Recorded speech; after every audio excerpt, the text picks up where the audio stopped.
Hi guys, வணக்கம். Welcome to ஒரு review சொல்லிட்டு master channel and this your Aravind. இன்னைக்கு நம்ம பார்க்க போற படத்தோட review is Sesham Michael Fathima. So இது ஒரு Malayalam movie, last month release ஆனது. ஸோ இப்போ லாஸ்ட் வீக் வந்து நெட்ஃப்ளிக்ஸில் வந்த படம். ஸோ கல்யாணி பிரியதர்ஷன் அவங்க நடிச்சு ரிலீஸ் ஆன படம். நம்ம எவ்வளவோ மூவிஸ் பார்த்துருக்கோம், like cricket based movies, so அந்த பிளேயர்ஸ் ரிலேட்டட், இல்லை ஃபுட்பால் ரிலேட்டட் மூவி, ஃபுட்பால் பிளேயர்ஸோட மூவி, அவங்க ஃபேமிலியை வச்சு வர மூவி. ஸோ இந்த மாதிரி நிறைய மூவிஸ் பார்த்துருக்கோம். ஸோ அதுக்கு மத்தியில் ஒரு கமெண்ட்ரி பண்ற ஒரு பொண்ணோட ஃபேமிலி, ஸோ அந்த பொண்ணு சைடு ஆங்கிள் இருந்து இந்த படத்தை கன்வே பண்ணியிருக்காங்க அப்படின்னு சொல்லலாம். ஸோ உண்மையிலேயே ரொம்ப நல்லாவே இருக்கு படம். ஸோ என்ன மாதிரி ஸ்டோரி இது அப்படின்னு பார்த்தீங்கன்னா, இட்ஸ் அ கைண்ட் ஆஃப் ஒரு சின்ன பொண்ணு, லைக் சின்ன பொண்ணு, ரொம்ப வாய் அடிக்கிற ஒரு சின்ன பொண்ணு, லைக் அம்மாட்ட அப்பாட்ட ஃப்ரெண்ட்ஸ்ட எல்லாத்தையும் ரொம்ப வாய் அடிச்சுக்கிட்டே இருக்க ஒரு சின்ன பொண்ணு. ஸோ அந்த பொண்ணு வந்து லைக் கொஞ்ச நாள் கழிச்சு வளர்ந்ததுக்கப்புறம் லைக் அவங்க அண்ணா வந்து ஒரு ஒரு ஃபுட்பால் டோர்னமெண்ட் அந்த ஊர்ல நடத்துறாரு.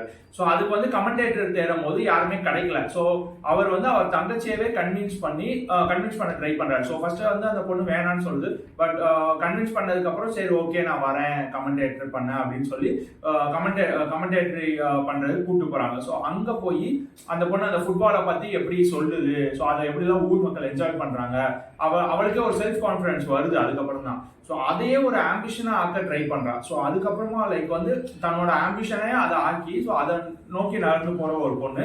ஸோ அதுக்கு நடுவில் தடங்கள் வருது. ஸோ என்னென்னலாம் தடங்கள் வருது, ஸோ அதை எப்படிலாம் ஓவர் கம் பண்றா, ஸோ அப்படின்றது தான் ஒரு பிளாட், இந்த படத்தோட பிளாட் அப்படின்னு சொல்லலாம். நம்ம எல்லாருக்குமே தெரியும் ஜென்ரலாக லைக் கேரளால எல்லாருக்கும் ஃபுட்பால்ஸ் எவ்வளோ பிடிக்கும், அங்கே எவ்வளோ ஃபுட்பால் ஃபேன்ஸ் இருக்காங்க அப்படின்றது நம்ம எல்லாருக்குமே தெரியும். ஸோ அவங்க ரிலேட்டட் மூவி அப்படின்னு கூட சொல்லலாம். ஸோ ஒரு பையனை தாண்டி ஒரு பொண்ணுக்குமே அந்த ஃபுட்பால் எவ்வளவு பிடிக்குது அங்க அப்படின்றத ரொம்ப அழகா சொல்லியிருக்காங்க அப்படின்னு சொல்லலாம்.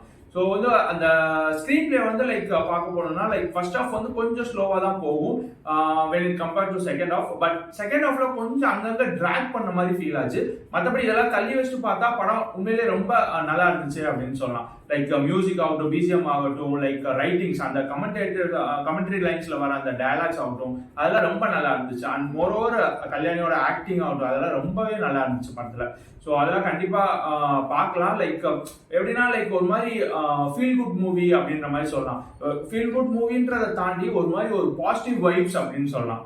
ஸோ நம்ம நிறைய ஹாரர் மூவிஸ் பார்க்குறோம், நிறைய த்ரில்லர் மூவிஸ் பார்க்குறோம், நிறைய ஆக்ஷன் மூவிஸ் பார்க்குறோம். ஸோ இவ்வளோ மூவிஸ் மத்தியில் ஒரு ஸ்பீட் பிரேக்கர் மாதிரி இந்த மாதிரி ஒரு பாசிட்டிவ் வைப் உள்ள ஒரு மூவி. ஸோ ரொம்ப என்டர்டைனிங்காக இருக்கும். அப்பல்ல லைக் அந்த ஒரு 2 hours ஒரு மாதிரி ஒரு பாசிட்டிவ் எனர்ஜி வரும் அந்த படத்தை பார்த்தா. ஸோ ஒரு லைக் மன நிம்மதி, ஒரு மாதிரி ஃபீல் குட், பாசிட்டிவ், அந்த மாதிரி ஒரு மூவி அப்படின்றத கண்டிப்பாக சொல்லலாம். ஸோ லைக் ஒரு ஹெல்ப் பண்ணுற ஒரு 2 ஃப்ரெண்ட்ஸ் இருப்பாங்க. ஸோ முதல்ல ஸ்டார்டிங்ல ஃபேமிலி அப்போஸ் பண்ணாலுமே லைக் அவங்கள எப்படி கன்வின்ஸ் பண்றாங்க அந்த பொண்ணு, ஸோ அவங்களே கன்வின்ஸ் பண்ணி அவங்களே தன்னோட ட்ரீம்க்கு எப்படி ஓகே பண்ண வைக்கிறா. ஸோ அந்த மாதிரி ஒரு சீன்ஸ்லாம் அங்கங்க கொஞ்சம் நல்லாவே இருக்கும். ஸோ ரொம்ப மஸ்ட் வாட்ச் மூவி அப்படின்ற மாதிரிலாம் சொல்ல மாட்டேன். பட் கண்டிப்பா ஒரு நல்ல பாசிட்டிவ் எனர்ஜி, பாசிட்டிவ் வைப் வேணும்னா கண்டிப்பா இந்த படத்தை பாருங்க. கண்டிப்பா எல்லாருமே பிடிக்கும் அப்படின்றதான் சொல்றேன். சேஷம் மைக்கேல் ஃபாத்திமா. ஸோ இந்த மூவிக்கு நம்ம சேனல் சார்பாக கொடுக்குற rating is 2.5 out of 5. So இன்னும் இந்த மாதிரி நிறைய ரிவ்யூ பத்தி தெரிஞ்சுக்கணும்னா நம்ம சேனலை மறக்காம சப்ஸ்கிரைப் பண்ணிக்கோங்க. அண்ட் உங்க ஃப்ரெண்ட்ஸ்க்கு ஷேர் பண்ணி லைக் பண்ண சொல்லிடுங்க. இன்னொரு வீடியோவில் உங்க எல்லாரையும் மீட் பண்ற வரைக்கும் இட்ஸ் அரவிந்த் சேயிங் டாடா.